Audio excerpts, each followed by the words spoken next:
Die skepping is ongelooflik. Goeienaand en welkom by ons gesprekke oor die skepping en ons en die Here. Die detail in alles is verstommend. Daar's 'n grootheid in die uitspansel. Die ontelbare sterre, die onmeetlike afstande, die oneindige ruimtes, die onverstaanbare. Daarteenoor is daar die mikrowêreld wat vir die oog onsigbaar is, die kleinste klein lewende organismes, die buite ons verstand detail van elke geskape dingetjie. Daar is ook vir ons gewone waarnemers, wat net met die gewone oë kan kyk, soveel om ons oor te verwonder. Die kleurespel van die son wat opkom en ondergaan oor die stowwerige Kalahari of misbesproeide branders.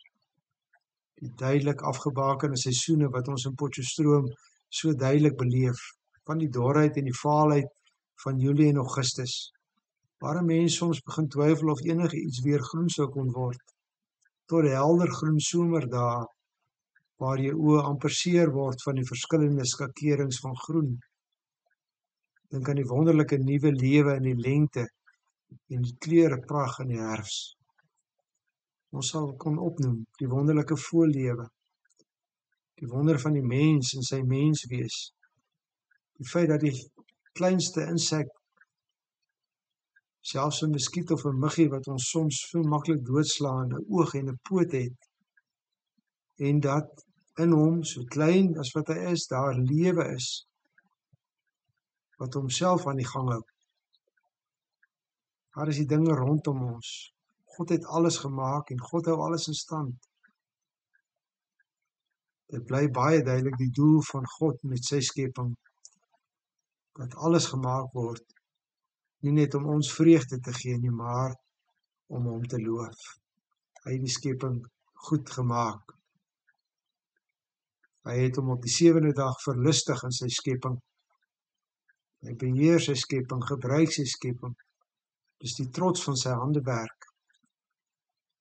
Net soos 'n mooi kunswerk daartoe lei dat die skilder of skrynwerker daarvoor lof ontvang, so is die skepping bedoeling gemaak tot lof van die Skepper.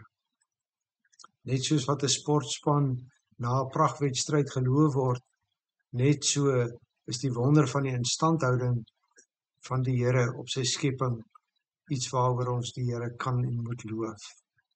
Psalm 19 vers 2 tot 5. Getuig die hemel van die mag van God. Maak die uitspansel die werk van sy hande bekend.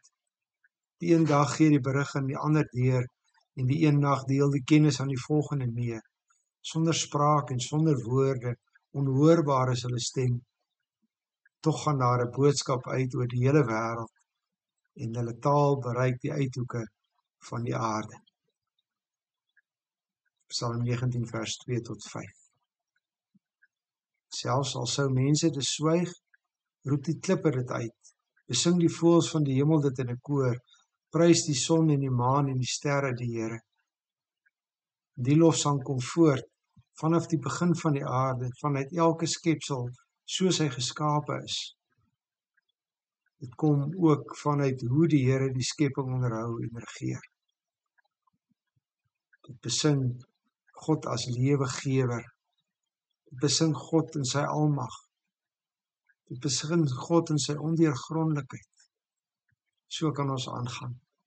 Sy omgee, sy bestuur, sy wonderlikheid, sy kleurvolheid, sy genade, sy individuele aandag, sy globale versorging, sy orde, sy verhewenheid. So baie wat ons van God leer uit die natuur. Daarom of jy dit hoor en of jy dit nie hoor nie, of jy dit erken of nie erken nie, die skepping sing van die werke van God. Ek stel voor dat ons maar liewer daarna luister, en dit hoor en saam sing. Goeienaand.